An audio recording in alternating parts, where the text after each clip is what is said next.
Today, I want to share a few surprisingly simple habits that can boost your happiness and life satisfaction, especially in retirement.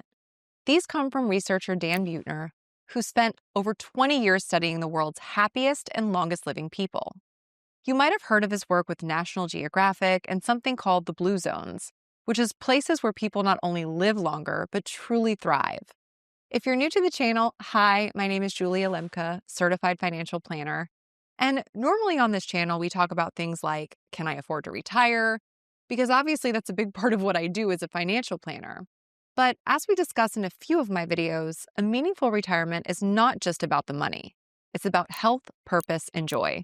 So from time to time, I do love talking about the lifestyle side of retirement too. So back to Dan Buettner.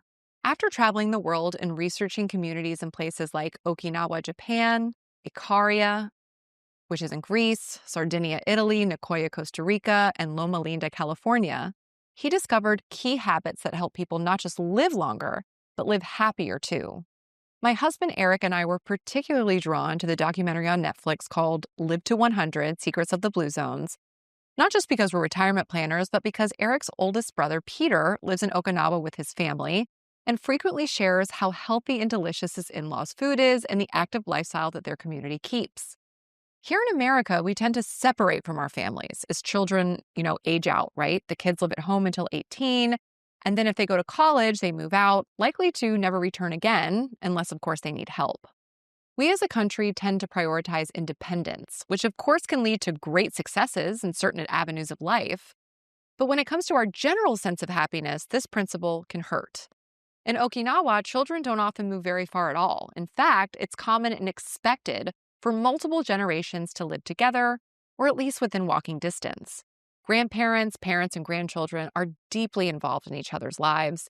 Peter and his family eat dinner at his wife's parents' house almost every night of the week. More on this in a bit. Okay, back to how to retire happy. Here's what's really interesting. Dan says that there are actually 3 types of happiness. One is that joy in the moment, those little bursts of happiness we feel in everyday life, like, hearing your child or grandchild laugh unexpectedly or stepping outside and feeling a cool breeze on your face, those little things. Number 2 is life satisfaction, which is that deeper, slower burning happiness. For example, sitting on your porch at the end of the day and thinking about your life, right? Where you've been, what you've built, all the wonderful people around you. You're proud of what you've created. Everything's not perfect, but you feel content and grateful and at peace with where you are. The third type of happiness is purpose, which is that deep sense that your life matters and contributes to something beyond yourself. We talk about this a lot in my videos, the importance of having a purpose after you retire. It's easy to have purpose when you're working, right? Or at least for those who don't hate their jobs. But in retirement, it's crucial to find a deeper meaning to your life and nurture that every day, such as helping raise your grandkids, volunteering, mentoring young professionals, whatever that looks like for you. Together, these 3 types of happiness create a foundation for a deeply satisfying life. So what are some of the habits that help bring them to life? Here are the 8 most impactful ones Dan found in his research. Habit 1 is to prioritize sleep.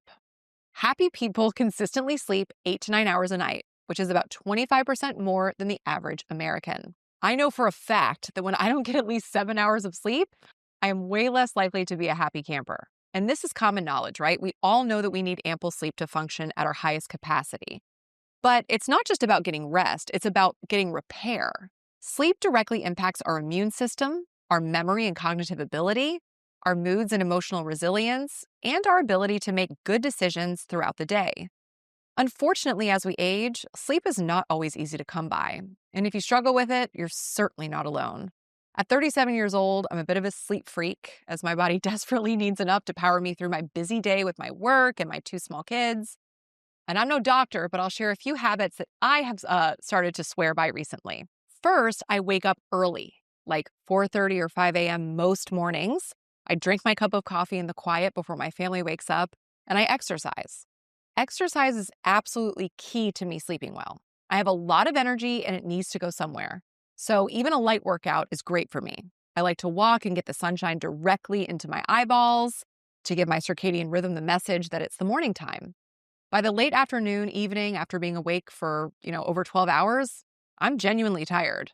I take magnesium and drink sleepy tea to wind down, and I usually get to sleep and stay asleep pretty well.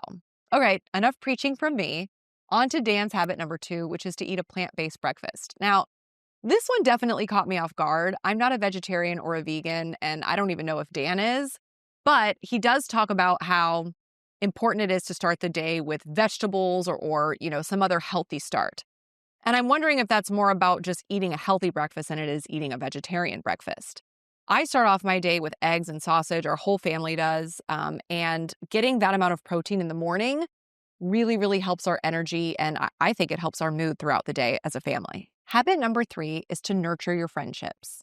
Strong friendships are one of the most powerful predictors of happiness, and yet, as we get older, staying in touch takes effort. Between work, caregiving, and life transitions, it can be easy to let connections fade. Dan recommends making time to see friends at least once a week, and not just family. Those intentional moments of connection, whether it's laughter or even tears, truly make a difference. We have a few single female clients who live with their friends in retirement, and they report feeling a sense of togetherness and belonging in what would otherwise be a pretty lonely retirement. Their kids have their own busy lives, and their spouses have passed on, and so they get to enjoy their everyday life with their friends by their side, plus they save money. Okay, habit number 4 is to give back. Happy people volunteer or give their time in some meaningful way at least once a month. Whether it's helping out at a local nonprofit, mentoring, or being part of something bigger than yourself, giving back brings a deep sense of fulfillment and purpose. And if you're interested in the science behind this, look up the book Flourish by Martin Seligman. It's a beautiful deep dive into what really supports our well-being. Habit number 5, be part of a faith or spiritual community. Now, this isn't about one specific religion or even religion at all necessarily. It's about the structure and support that come from regularly gathering with others who share your values. It's about belonging to something bigger than yourself and being reminded week after week that you're not walking through life alone. In the Netflix documentary, we see an older woman in Sardinia who attends Mass every Sunday, not just for worship, but to see her lifelong friends exchange hugs and news, sing familiar songs, and reflect on something greater. Or an Adventist in Loma Linda who spends Saturday in rest, worship, and community, not scrolling through social media or rushing errands, but actually pausing.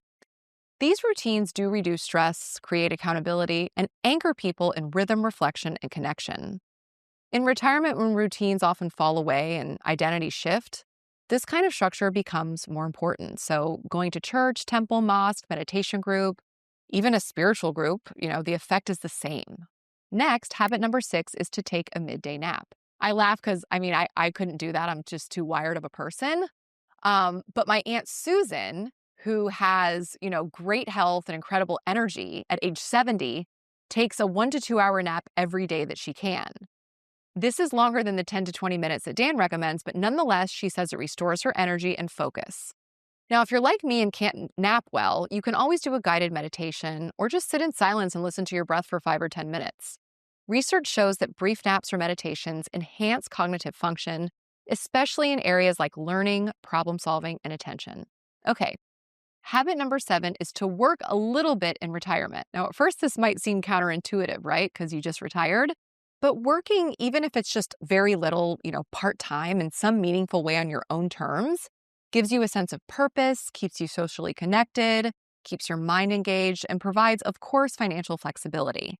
This isn't something that you do forever, but it can certainly ease the transition from full-time work to full-time retirement.